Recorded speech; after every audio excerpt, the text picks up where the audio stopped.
got backup. So Sarah, I think what Timmy did when he was coming into this business is brilliant.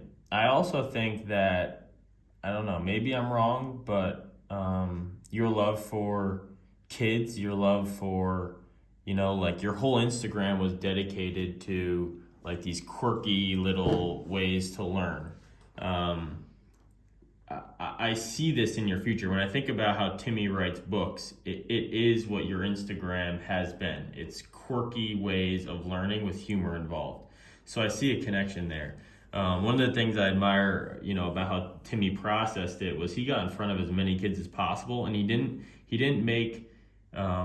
have to have his own work before he did that. He went out and he used other people's books to go and approach children and gain reactions from that.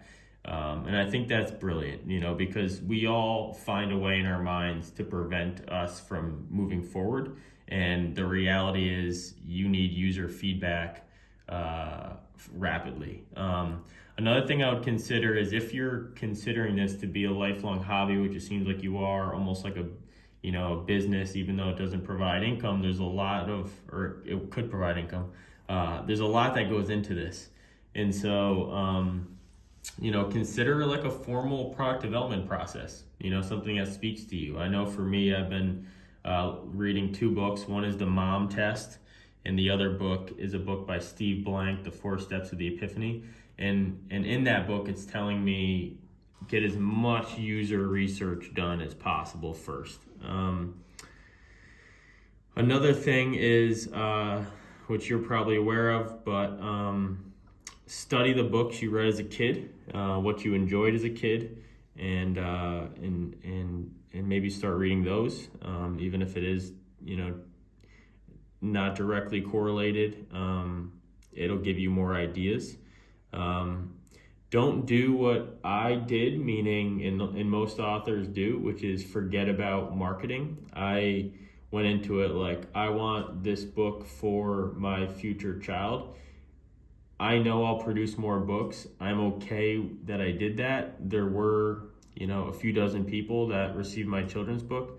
If I were to do it again, I would look at it as, how can I market this book to more people, knowing that I'm no further along after this first book towards my second book or my third book or my fourth book. Meaning like I've gone through the process once, but I haven't successfully or at all tried to market the book. And so, going into the next one, it's going to be like its own startup again, where, I'm going to have to figure out what doesn't work, what does work. And figuring out what does and doesn't work is typically a long process. So I'd consider that doing it up front. Let's see.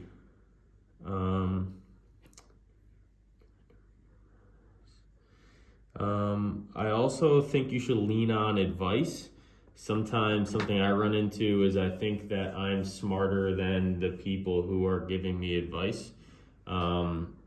As much as some of that is true, sometimes when the path is undefined, it's easy to listen to someone who is already an expert, who can define that path for you. So just consider that as well. We've got a lot of brilliant people in this room today.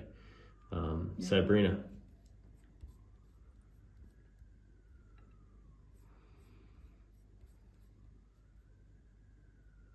I think she's waving me off. I think Marcel. that means she's good. Yeah, She Marcel. just has I think her she hand just up forgot to take the accidentally. hand down.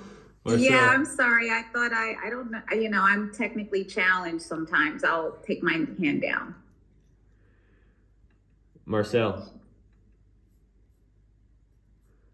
Another note that I had that I just remembered hearing Ryan here is to consider your next 1 to 3 books while you're making the first one. So creating a series that kind of ties back into what I was saying about creating that character, and think about like Dora the Explorer and some of these things. So you already have like a Volume 1 where your target is, let's say, science, or it's conscissness, and then Volume 2, same character, different kind of situation, different story, or similar story, but different scenario, and it's on personal development. And then volume 3 is on this. So now you have like a 10-volume series built around your character that educates children from age 2 to 10 on important life lessons and things like that. So I would consider doing something like that. Or, if it's not the same character, then maybe make it to where your characters, again, thinking about Pixar and Disney and how they include like other Disney characters in the movies, and you find out like later on when you're older, like, wait, that character was in there? So maybe have something to where one of your characters branches off into their own story from the first or second or third book, and they're teaching, the kid about another aspect of their culture or another aspect of life, or, the lessons that you're trying to do. And maybe you can have something to where the characters kind of branch off from that. So this is a book about Sarah, and she's teaching this. This is a book about Kenny, and he's teaching this. And this is a book about Josh, and they're all friends, and they started here like the Rugrats. And, there's a cool idea to think about. Yeah, and I'm just going to jump in.